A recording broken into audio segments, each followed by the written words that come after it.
Hi and welcome. My name is Suzanne Hume. I am the Educational Director and founder of CleanEarthForKids.org. I'd like to introduce Leanna. Hi everyone, my name is Leanna, and students, remember, if you're watching this, you can earn community service by writing 2 pages of notes and a short summary of what you learned. More information is on cleanforkids.org. You're also welcome to enter our K-12 contests like art, music, writing, dance, STEM projects, infographics to help us protect nature, water, clean air, oceans, rivers, and so much more. At cleanforkids.org, we also have 6 teams, and social justice and environmental justice is integrated into all of them. The panelists will all introduce themselves tonight and their corresponding teams. I'll start with me since I am Leanna. I am the youth board lead for Team 1, which is climate action, renewable energy, and sustainability. Our website has examples of climate action plans and resolutions for cities and school districts that you can implement at your school district or city. You can also enter our climate action contest and send us your ideas and actions. Tonight, I will be talking about the importance of divestment and an important bill called AB 841. Now I would like to introduce Judith. Hi, I'm Judith, an artist with CleanEarthForKids.org and Team 3, where we focus on clean air, no idling, because kids breathe here. Asthma is the #1 cause of school absences and the 3rd leading cause of why children under the age of 15 are hospitalized in the US. It is the most common chronic disease in childhood, and its incidence or rate is increasing. We must have protections for our air. Please turn off your engines when you're parked or when you're waiting for the traffic light to turn green. No idling, because kids breathe here. Team 3 and all of us work to reduce sources of air pollution. You can join me in our K-12 art contest and draw pictures or design infographics to help protect our air, water, public lands, and wildlife. Tonight, Gabby and I will be talking about the need to listen to science experts and why it's important to understand how the chemical companies and others have industry-funded studies and what that means. We'll also talk about the difference between misinformation and disinformation. Also, we will talk about cuts or rollbacks of mercury and the proposed rollbacks or cuts of protection from toxic coal ash. Next, I'd like to introduce Jonah. Hi there. I'm Jonah with Team 4, Water is Life, and I'm working to protect safe drinking water in our oceans, rivers, and streams from pollution, toxic pesticides, and chemical waste. And last week we talked a little bit about the Water Act that was introduced by Senator Bernie Sanders that would replace lead pipes in our schools and communities.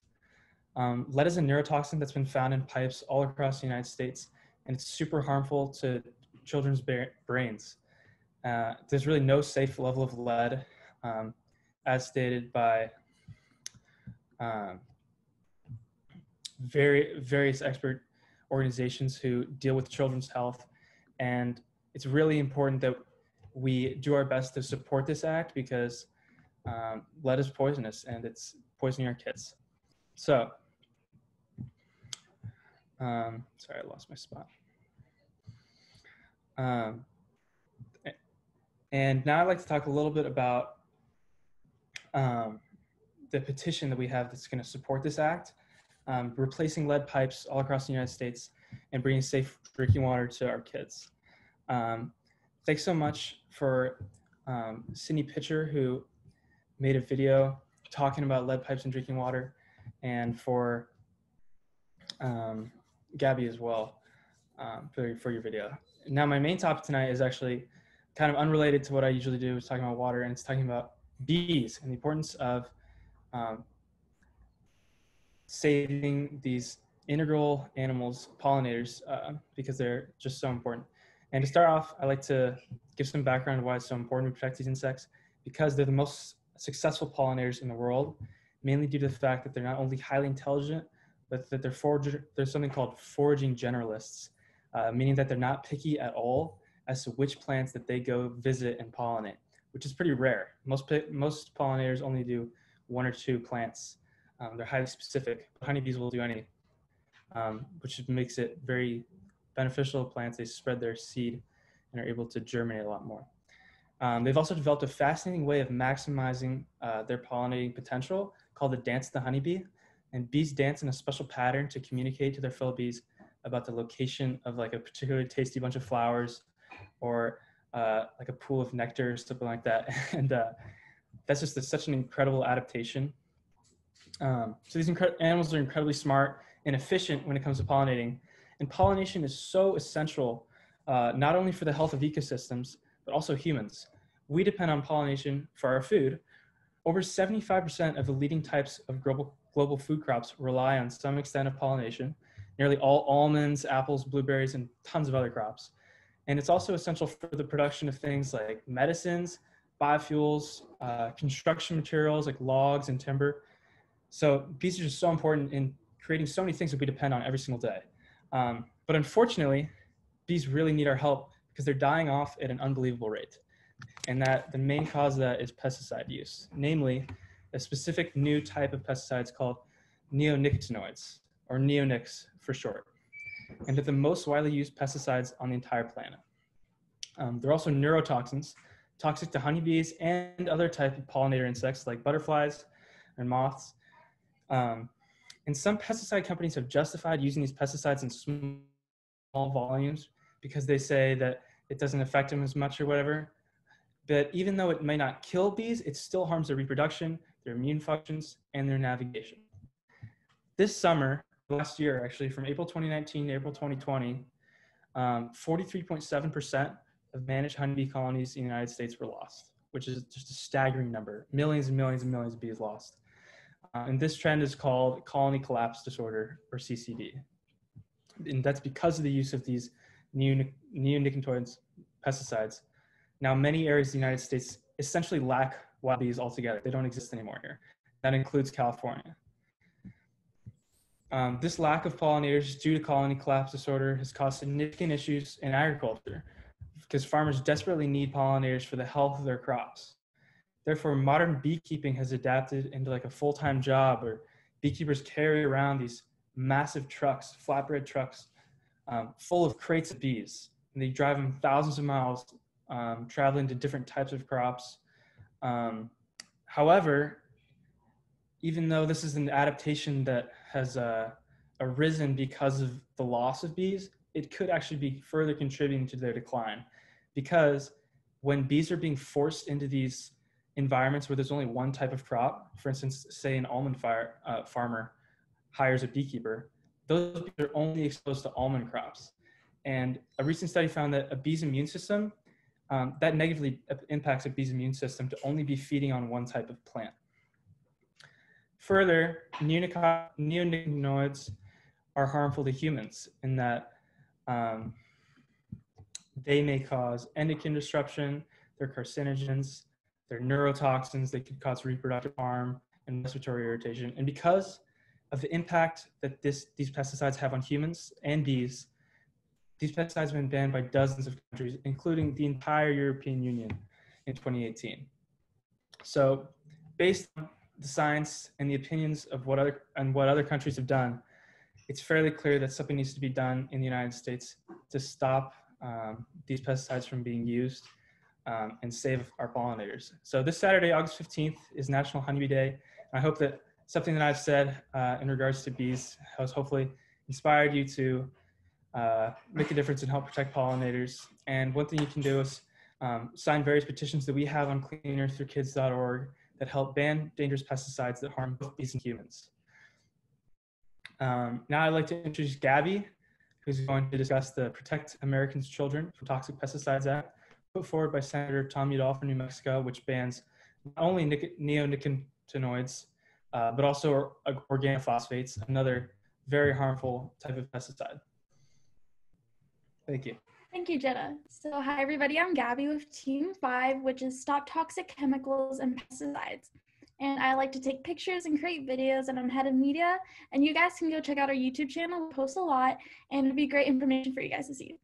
And I also like to protect clean water, clean air, bees, wildlife, and health. As Jenna said, Saturday, August 15th is Honey Day, so that's exciting. And you can enter our contest or send us your ideas or designs, presentations, or other ways to protect parks, schools, public lands, or food and be pesticide free. And as Jenna said, I will be talking about the Protect America's Children from Toxic Pesticides Act, put forward by Senator Tom Udall from New Mexico, which bans organophosphates and neonicotinoids, or neonics. So the bill basically bans organophosphates and neonicotinoids, which are both neurotoxins that harm our brains and disorient bees. And as Jonah said, they're fatal, and they shouldn't be legal in the first place. So this bill is really good.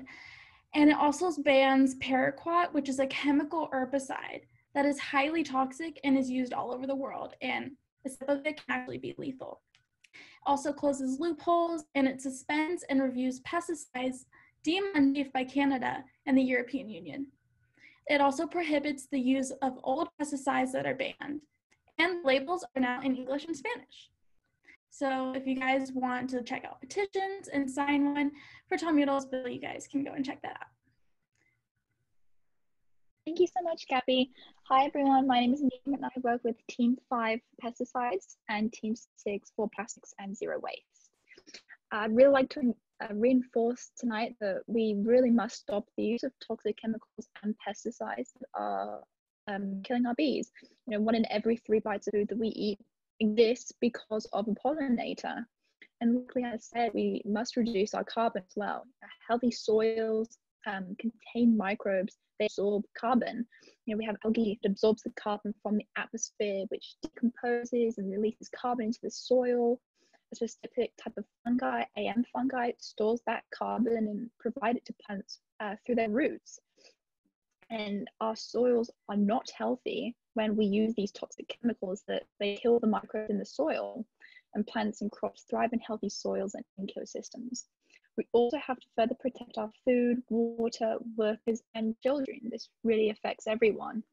So if you're interested in joining us and helping out, we have a list of toxic pesticides that are currently being used on leased lands in the county of San Diego and elsewhere, and we're really asking you to stop. So for more information, I highly suggest the videos created by Cleaner for Kids, Darren. She's not with us tonight, but she creates fantastic informational videos.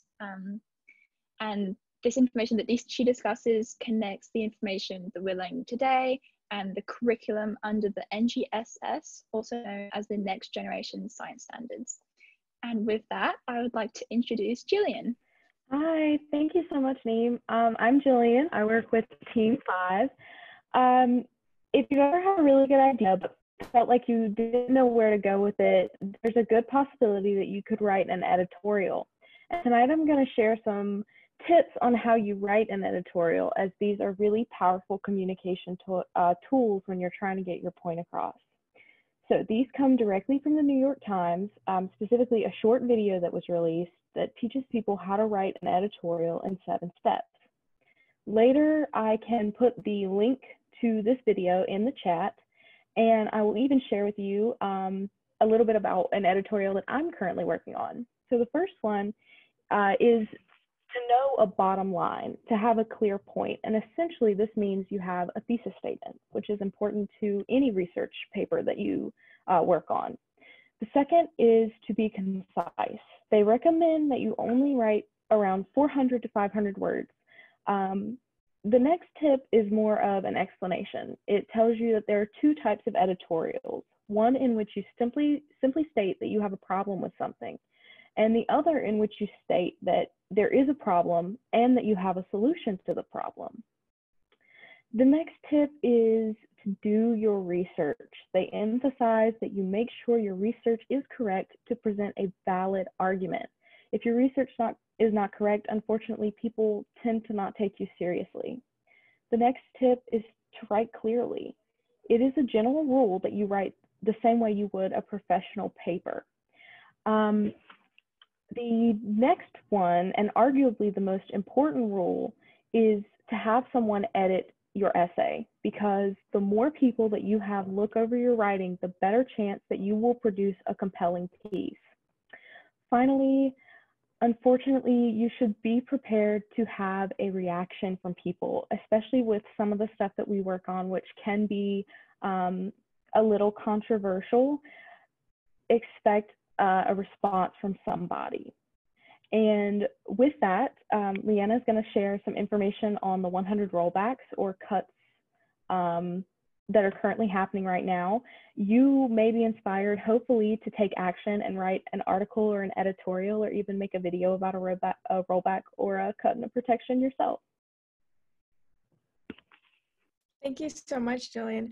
Yeah, I agree. I think an editorial is an amazing way to talk about these rollbacks, especially if we think about where a lot of our information comes from. A lot of it comes from papers, written work, and it's important to talk about this as it's not being talked about enough. So thank you again for that. Hi, everyone. Again, my name is Leanna. I'm Team 1. And unfortunately, during the Trump administration, there have been 100 rollbacks or cuts to environmental protections. And a lot of these rollbacks have limited science, scientific data, environmental views, and the public's ability to be informed and speak out, which kind of connects back to writing these editorials. We need to inform the public about a lot of things that are going on and provide them ways to talk about it, to speak out, and to stay informed. These rollbacks cut decades of environmental protections and basically the public's right to know through NEPA, which Judith has talked about a lot in the past few panels, which is the National Environmental Policy Act, which is the foundational environmental law, and it's being cut. So we are extremely concerned about these 100 rollbacks and taking away protections, which results in problems for our health, our air, our water. So, and we need this clean air and to breathe and clean water to drink. So it's extremely sad that we have these rollbacks going on, and we have to address them, especially with this theme of blocking public access to make comments or get the information needed is extremely concerning, and which is why we have to advocate for this. So one way we can learn more about these is using the Harvard Tracker. So we learned about the Harvard Tracker through the New York Times article that they wrote. So thank you again to the New York Times for publishing the article on about their 100 rollbacks. And thank you to Harvard and Columbia for your tracker and keeping people informed. It is extremely important. If you guys want to look at these rollbacks and more actions you can take, you can go to cleanerforkids.org and learn more about it. You can also do our Call It Out challenge to call out pollution if an editorial is not your thing. So the Call It Out challenge basically is where you choose something you want to call out, whether it's about environmental, a rollback that's being cut, or something that you're just really concerned about, or a person that you want to call out. Like Judith has called out Andrew Wheeler in the past, who is a coal lobbyist working for the EPA. So if you guys want to call it out, you just choose a rollback, make a video or some type of media form about it, calling it out, and then just send it to us. As you know, Teamwork works on climate action, renewable energy, and sustainability. And so we must find ways to avoid burning fossil fuels that create air and water pollution and greenhouse gases causing climate change.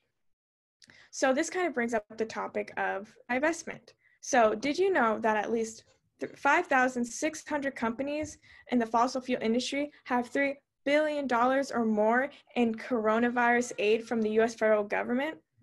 So that essentially they are getting a lot of coronavirus aid instead of renewable energy companies are getting that aid. They are completely not getting any aid at all. So we need to divest from fossil fuels. Divestment means to take money out of something or sell your investments that were invested into that. So divesting from fossil means taking fossil fuels out of money. Taking money out of fossil fuels and putting it into things like renewable energy instead. This is extremely important because this week we saw the results of an oil spill in Mauritius, which is an island country on the east coast of Africa. This oil spill threatens 340 species of fish and 1.3 million people living nearby. And it's likely that the island will never be able to recover from this damage. In fact, a local fisherman, Breda Matombi, said, "The stench is unbearable and it is making us sick." The oil spill is going to take years to clean up the mess. And there are oil spills in our water and land each year. And this is why people are standing up for protecting water and trying to divest and get rid of fossil fuels, the main cause of this. So we must keep it in the ground because we have to protect sacred lands and each other. So we must support renewable energy. And now I would like to bring it back to Jillian. Thank you so much for that. That is so incredibly disheartening to hear. But yeah, I'd like to talk a little bit more about what I'm working on with this editorial. I am working with another fossil fuel called liquefied natural gas. Now, liquefied natural gas, or LNG as it's referred to, is supposed to be the cleaner option for energy. Many energy companies are touting it as the next big clean energy source. But the problem is when you mine or drill for natural gas and then you process it and transport it, you are dealing with the release of methane. And methane is still a greenhouse gas, and depending on the severity of the leak, can be just as dangerous as burning like coal. So basically, methane is 30 times more powerful than carbon dioxide. And like I said, when you drill or frack for natural gas, it releases methane. But more than that, liquefied natural gas is linked to several terrible disasters, including what's called BLEVE, or boiling liquid expanding vapor explosion. That's quite a mouthful, and it is unfortunately pretty bad because they're fires that burn which cannot be put out. They essentially have to burn themselves out.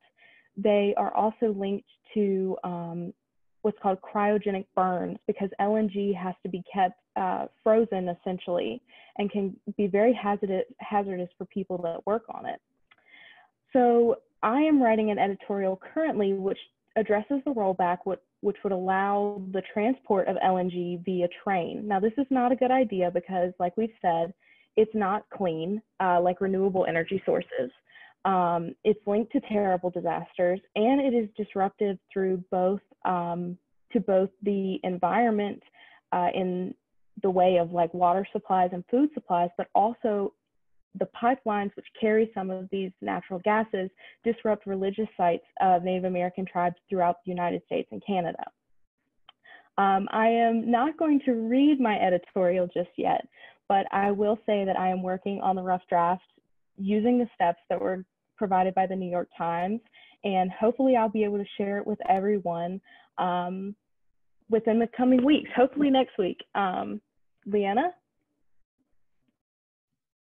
Yes, that's just really important information that you're bringing to light. I think a lot of people see a liquefied natural gas, think that it could be a cleaner solution, as people think of natural gas as the cleanest fossil fuel right now. But I think it's important that you mentioned about the methane gas leaks and the cryogenic burns, or burns that can be caused from really cold things, and all the different things about the transportation of it as well. So thank you for that.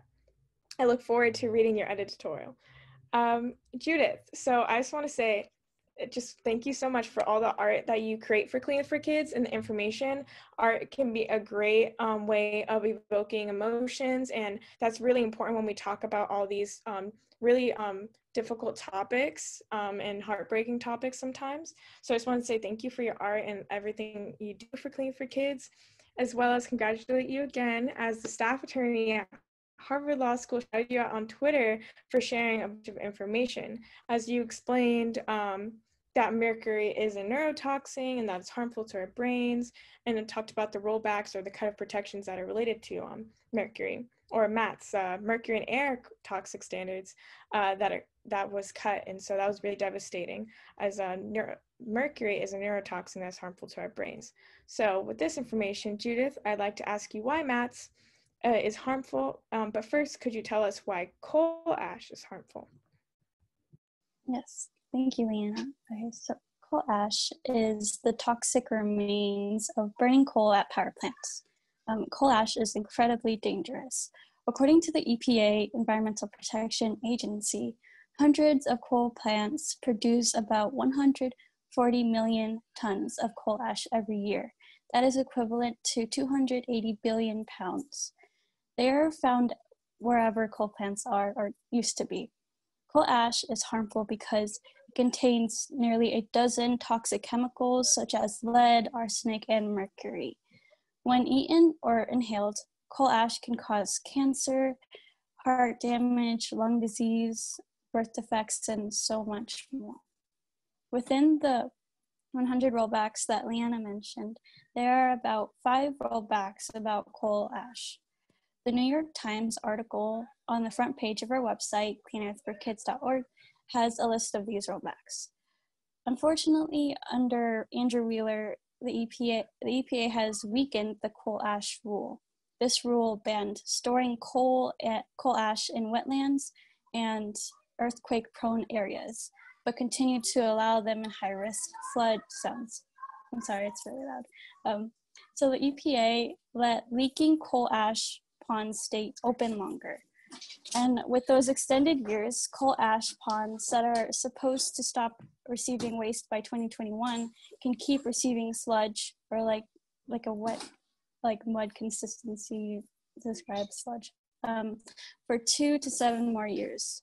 This is a social justice issue because these dangerous ponds disproportionately or unequally affect people in rural areas and low-income communities, knowing that they don't have the power to fight these things. This is an injustice directly affecting people's health and livelihoods. We need to be informed about the dangers of coal and coal ash, and we must tell the EPA to protect the public from toxic coal ash. In fact, this actually connects to a very important environmental protection, which Leanna mentioned earlier, called MATS, Mercury and Air Toxic Standards. And while the coal ash rule is being weakened or in the process of being rolled back, MATS has been completely rolled back.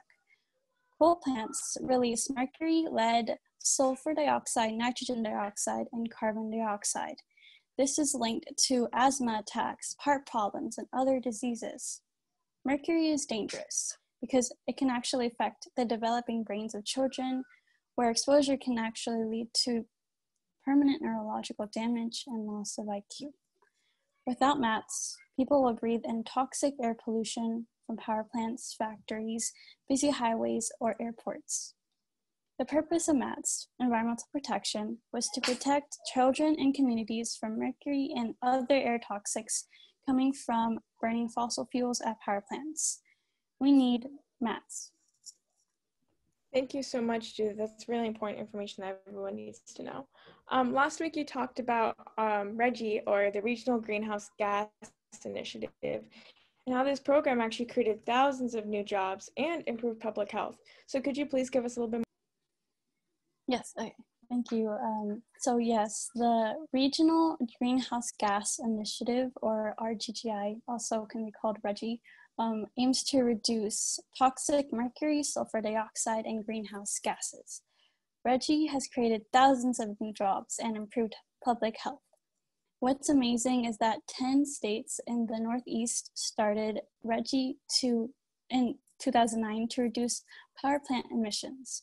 A 2017 study found that the health benefits of RGGI were worth between $3 to $8.3 billion a year. This is just in 10 states. That is why we must have MATS and other protections for our air. We must have clean air. Thank you.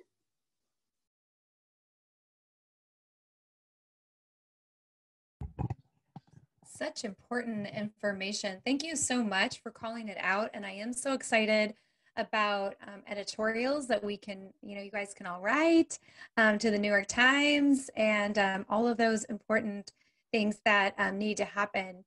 Leanna, can you tell us about something happening in California that would be good news? Sorry, you cut out, but I'm assuming I'm here. Hi. Hi. You cut out for a little bit, but I'm assuming Sorry. you would like me to talk about AB 841. It kind of relates to Judith was saying about this greenhouse gas initiative, and well, this new bill kind of connects to cleaner air and ultimately water, especially within the school system and stuff.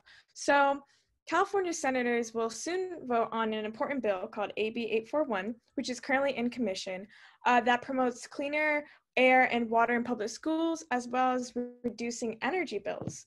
So this bill will accelerate the installation of electric vehicle charging stations throughout the entire state, which is awesome, as electric vehicles are a sustainable choice compared to vehicles that run on fossil fuels. While they are not a permanent solution, they are a good solution as of right now. The bill also supports has the support of schools, teachers, public health experts, labor and environmental organizations. So everyone's hands on deck and everyone's on board, but we still need your senators' support to make sure this bill lands on the governor's desk. So we're gonna have to urge our senators to say yes to vote on AB 841, as this bill will also reallocate funds to improve energy efficiency in water systems in schools that are sitting unused due to COVID-19, which is really important as we want to try and reduce our energy use as much as possible and make it as efficient as possible, as well as make sure our water systems are working to the best of their abilities for our kids. This bill will also safeguard students and teachers while putting people to work now in ways that will generate long-term clean air benefits, which is great considering how many people have lost their jobs due to COVID-19. It will also accelerate the deployment of charging infrastructure, which is like charging stations and more for light, medium, and heavy-duty vehicles, specifically electric vehicles, by requiring that our California Public Utilities Commission, or the PUC, to approve utilities electrical vehicle infrastructure plans that have been shown to benefit a lot of people and the environment as well. So make sure to urge your senators to vote yes. I will post the link in the chat to a thing that will allow you to do so as I introduce Gabby. Hi everybody. So because toxic chemicals are being produced and sold without enough oversight, Judith and I will now review our concerns on how the chemical industries are covering up substantial information involving the ingredients in the products. Gabby, can you please explain to us what cherry picking is and why it's a problem? So cherry picking is information that the public needs to know. And cherry picking pulls out only the best data and not showing the full picture. So the chemical industry has done this to try to make their products look more safer to the public. Industry-funded studies try to prove that toxic chemicals are safe. We're concerned about the poor quality of data submitted by these chemical industries. Who is ALEC and why are we concerned about ALEC? So ALEC stands for American Legislative Exchange Council, and ALEC creates model bills for state legislators across the country. Pesticide companies, chemical companies, and fossil fuel companies give money to ALEC to write the laws they want, and then paid lobbyists put pressure and try to persuade our representatives to pass the bills. Who has been appointed to top positions during the Trump administration, and what are their goals? So unfortunately, a coal lobbyist named Andrew Wheeler is in charge of the EPA, which is the Environmental Protection Agency. And since he's been there, he's rolled back one of our most influential environmental protection, which is MATS, Mercury and Air Toxic Standard, which Judith has talked about many times. And Andrew Wheeler's goal is trying to help the people who own the coal-fired power plants, and he doesn't consider the workers who are exposed to the harmful toxins. Also, a former oil lobbyist named David Bernhardt, which is the US Secretary of the Interior, is in charge of our public lands. And look at what has happened. His goal is to sell off our public lands and allow oil companies to drill. Bernhardt has helped look after an unequal expansion of oil and gas on public lands. While doing this, has collected little to no public comment and virtually no environmental reviews. This is bad because we need our voices to be heard. What is disinformation campaign? Can you please give us an example of what has been, and can you give us an example of what has been happening under the Trump administration? So disinformation is information that is not correct and is created to do harm and change public opinion or hide the truth. It comes from a Russian word first used in the 1950s. This is different from misinformation because misinformation is false information, but it isn't meant to harm or trick anybody. So the rollbacks of undoing of protection of our air and water are often transformed into something positive, not what is really happening. So for example, the EPA proposed a science transparency rule, but there isn't anything transparent about it. But it would be the opposite. It would keep all kinds of valuable medical studies from being looked at. Why is it that disinformation campaigns are happening, and what are some ideas to recognize disinformation? So disinformation happens when somebody wants to mislead us, and we must think critically about it. And some ideas to recognize disinformation is by checking the sources of information and asking who funded it and who benefits from it. What is the concern about big chemical industry groups? So the big chemical industry groups are hiding behind and funding groups and studies that show that the products are safe. Who is the American Chemistry Society? The American Chemistry Society is funded by the industry and has more than $1 billion in funding. They fight open access to their research and papers and only release what benefits the industry. So withholding and disregarding scientific information is a real concern. So here's an example of a group that says they are pro-science consumer advocacy organization and a 501c3 nonprofit founded in 1978. They defend fracking, pesticides, and they deny climate change. They are funded by companies like Chevron, Exxon, Bayer, Monsanto, Dow, and the Koch brothers. Their executive director went to jail for fraud, and part of what we see in the rollbacks is the hiding of information. The EPA restricted who is eligible to serve on their advisory groups. They banned any scientist who is receiving EPA grant funding. This is a problem because many of the experts in the field who are doing EPA-funded research, that leaves researchers who are privately funded and funded by corporations. So the EPA has 3 advisory groups. The Scientific Advisory Board looks at the current science. The Board of Scientific Counselors work with EPA scientists, and the Clean Air Scientific Advisory Committee advises the EPA. So the EPA broke up the Clean Air Scientific Advisory Committee, which focused on particulate matter, or PM, which is extremely harmful to human health and the environment as a whole. The EPA shortens or cancels meetings with these groups. This greatly reduces the input of independent scientists and researchers. Thank you. And now I would like to introduce Niam. Thank you guys so much. That's such really important information for us to know and understand. And interesting enough, I would like to talk to you about one of those corporations that is part of ALEC, and that is Monsanto. And more importantly, I'd like to talk to you about more specifically the Monsanto Papers. And the Monsanto Papers are a large collection of documents which are slowly being released to the public as a result of US lawsuits. These papers reveal the company's inner workings and rather lack of truth to the public.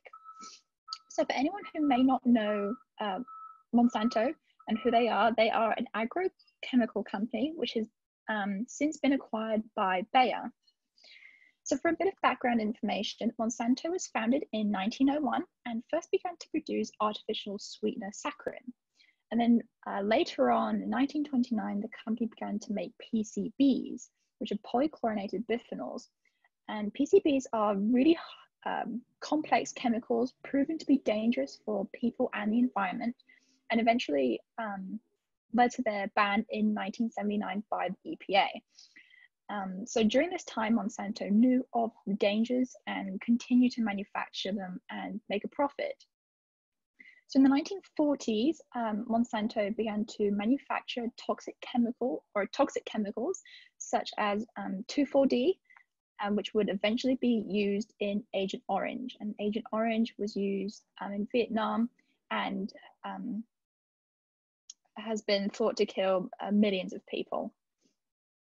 So during the mid-1970s, Roundup, which is their most famous product, was released to the market, and it quickly created glyphosate, which is their key chemical resistant superweeds. And then later in the 90s, we have the RBGH, which was introduced, and it's called the recombinant bovine growth hormone. And this hormone is essentially injected into cows, which stimulates milk production unnaturally. And then later in 1996, we finally have their first genetically engineered pesticide promoting seed, and also their first genetically engineered insect-resistant cotton. So that's for a bit of background. I'd really like to point out that Monsanto has had no issues in the past on, unfortunately, suing farmers and small businesses that have used their seeds. And according to the research group CorpWatch, up until 2013, Monsanto had sued 410 farmers and 56 small farm businesses for seed patent violation. And Monsanto won every single one of those cases. Most of the cases included farmers saving their seeds for the next farming period, which is something completely prohibited according to Monsanto. And the screen might be a little fuzzy for everyone, but there's a section that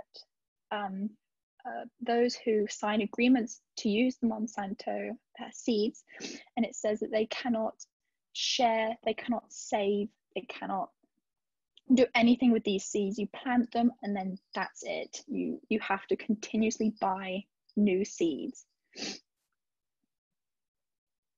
Okay, so the Monsanto papers have revealed that the company's been known for interfering with its own science publications. And under one of their publications, they reviewed the carcinogenic potential of glyphosate by 4 independent expert panels. It was mentioned that apparently neither any Monsanto company employees nor any attorneys reviewed any of the panel's manuscripts prior to submission of the journal. However, on the following slide, you will be able to see an email correspondence between William Haydens and Ashley Roberts. William Haydens is a large player in the Monsanto Corporation. Ashley Roberts is a scientist, and Haydens, in an email correspondence, obviously part of those Monsanto papers that released, said he indicated what would stay and what can go, basically manipulating their own document.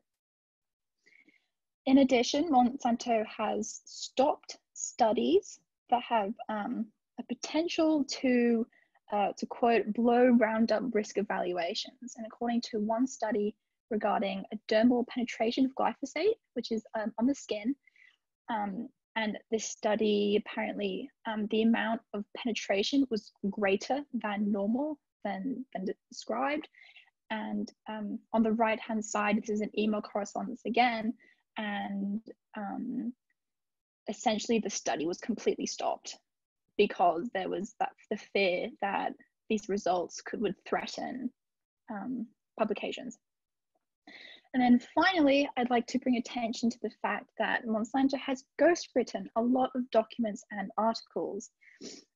Once again, hopefully everyone can read it okay, but a man named Mr. Bincini essentially said in an email that he was prepared to either co-author or in fact to become a ghostwriter.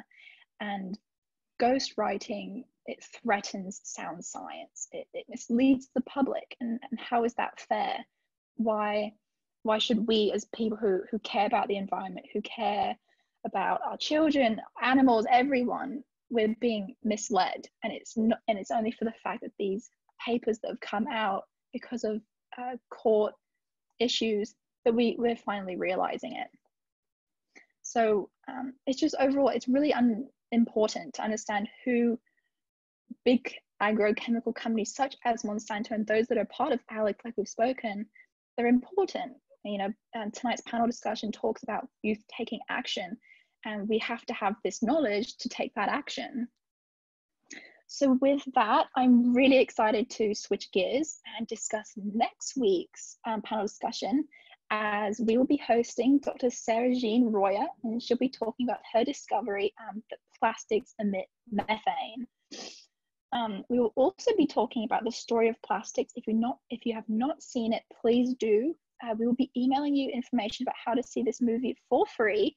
I watched it myself. It is a fantastic film. It's so detailed, and it's brilliant.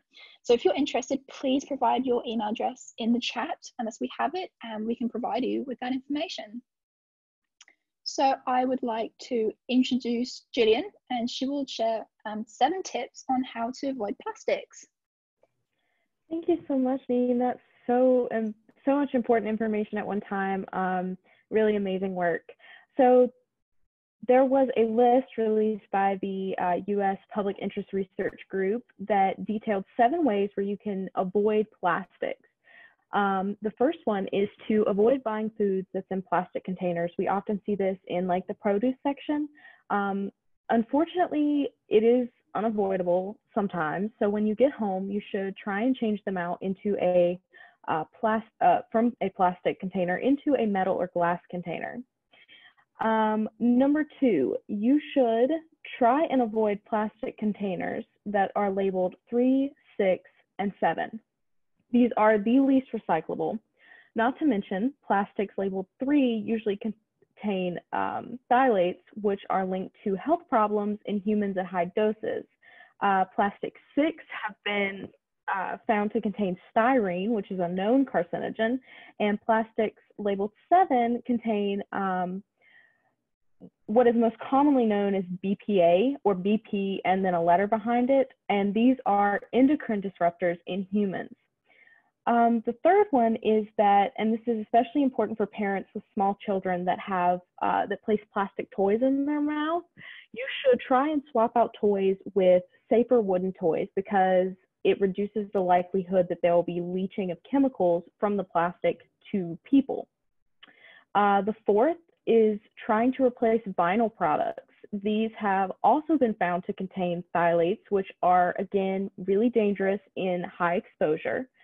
The fifth is to use a HEPA filtered vacuum. These filters prevent chemical matter from being blown back out of the vacuum while it's being used. The sixth is to stop heating up plastic. This means putting plastic in the dishwasher, microwaving plastics to heat up food, or placing hot foods or liquids directly into a plastic container. These really increase the chances of chemicals leaching into whatever you're about to eat or drink. And lastly, it is important to cut out plastic wrap. Instead, you could opt for something like aluminum foil or parchment paper. There's also so many organic substitutes for those who would prefer a more zero waste solution, like beeswax paper. And with that, thank you everyone for attending. Tonight, instead of staying on, you can join the NCCCA Zoom call about renewable energy with Stanford professor Mark Z. Jacobson.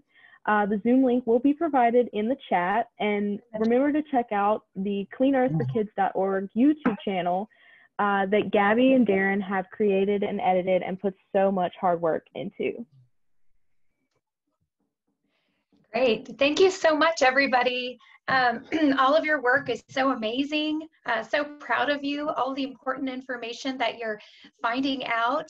Oh, it's just so incredible. Everyone is so proud. Again, you know, to be shouted out by Harvard Law School, Caitlin McCoy. So many of you, including Judith, being shouted out. Our fantastic videos, and Gabby, the one you made last night and posted on YouTube is just great, just wow. So we're so excited. Please join us to do art, music. We write creative stories, we have fun, we do facts. So many opportunities for you to be involved or help others to be involved to make a big difference. So, and again, I agree with you, Neem, when you said we have to figure out the companies that are doing things that are not okay, that are not on the up and up, right? So the Monsanto papers, so important, and so very important to learn about all of the things that Gabby and Judith talked about data being cherry picked, you know, just not okay. So tonight's information, so important. And I also want to say thank you to Jonah and Judith and Jay and everybody for making comments at the DPR, Department of Pesticide Regulation for California this week.